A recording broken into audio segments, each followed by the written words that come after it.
Instead of selling that home that you're currently in and then moving to the next one, potentially turning it into an investment property. Genius move.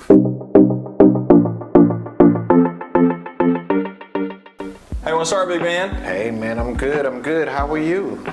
Just living the dream. Living the dream. Whatever, even nightmares are dreams. So, you know. Yeah, it's a crazy market out here now, man. Yeah. The ups and downs, and the Fed doesn't know what they're gonna do. Yes. And the rates are going up. Yeah, I think we were expecting some good news yesterday. It's kind of good. Kind of good news. They're kind of pausing. Right. But then there's the outlook of potentially raising in July. Right. So I was like, well, yeah.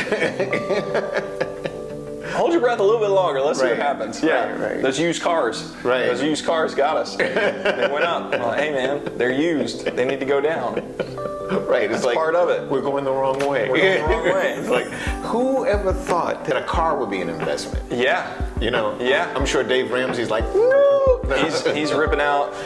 Well, if he had hair, Right, he would still be ripping it out. Yeah. So I was hoping that we could talk a little bit about maybe a possibility or an idea that some homeowners haven't thought about, right? Like a lot of homeowners are thinking about, man, I can't sell this house that I'm currently in because I've got a 2.8% interest rate that I locked in 2021 or a 3.5% interest rate that I got in 2020.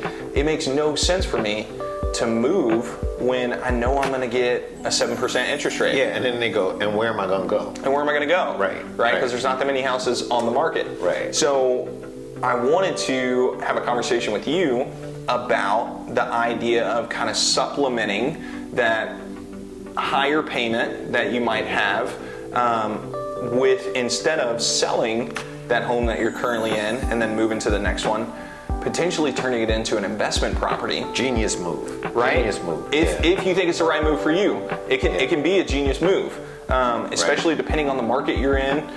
So I think it'd be cool to lay out kind of the, hey, consider these 4 or 5 things, and if you're checking a lot of these boxes, it might be a good idea. Okay, so 4 or 5 things. What would you say your top 4 are for doing it? So definitely location. Okay. Right? If you're in a certain area that is appealing, right? Frisco. Right. That's a great place where people want to rent, not only long term, but also short term. It seems like everything that's under $400,000, investors want to scoop up. People are trying to pay cash. They're trying to get hard money loans so they can get in there and grab this thing and turn it into a short-term investment property. Make it an Airbnb, a VRBO, even something along the lines of maybe like midterm rentals for nurses, corporate housing. Right. There's a lot of money in that. So people, if the location is right for them, they want to consider that. You got numbers. So you got to look at what you're currently paying, what your mortgage is. If your mortgage is a low amount, that might be something that you want to consider. You know, say your mortgage is $1,500. In the grand scheme of things, that might not be a lot of money, especially compared to some mortgages now. Some mortgages now for a $400,000 home are double that. With the current interest rates. So if you, and even more into the numbers, how much you've already paid off on the home, and maybe not even just paid off, but the equity that you've gotten in the home, Say you bought this home for $200,000 10 years ago, and now it could appraise for $450,000. You've got $250,000 of equity in this home. That's huge, so you could either leverage that in selling it, or if you refinanced in the last 3 to 4 years, you probably have a really low mortgage payment anyways, because the amount of money that you had to pay on a now $450,000 home is much smaller than what it was when you bought it for $200,000. I mean, the next piece is it's like numbers 2A is looking at your market. Understanding what your rental rate can be, what the current rental rate is, and again, go into short, midterm, long term. Because for short term, your rental rate is going to be more, but you might have to hire a property management company. For midterm, it's going to be a little bit lower. You could maybe manage that.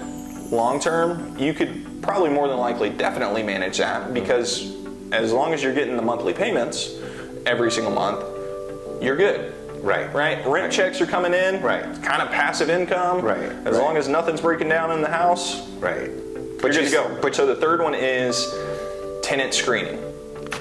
Tenant screening. Right. So again, that kind of gets into the property management piece. You can have a property management company do that for you. You can have a realtor do that for you.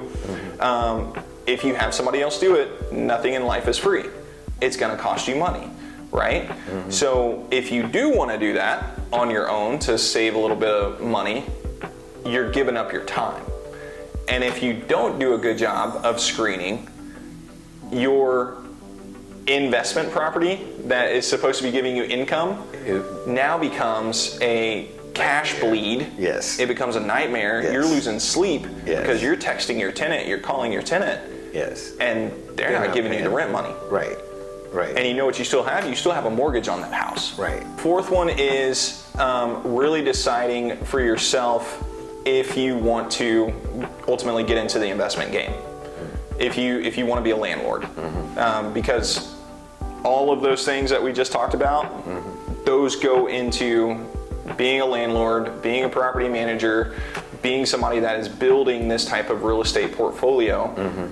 Is that something that interests you? Is that what you want to do? Correct. Right. Yeah. Right. Is that something that interests you? And if not, it might actually be a better fit to just go ahead and sell that, grab the equity out of it, pay off some debts, Right. and go buy the next house.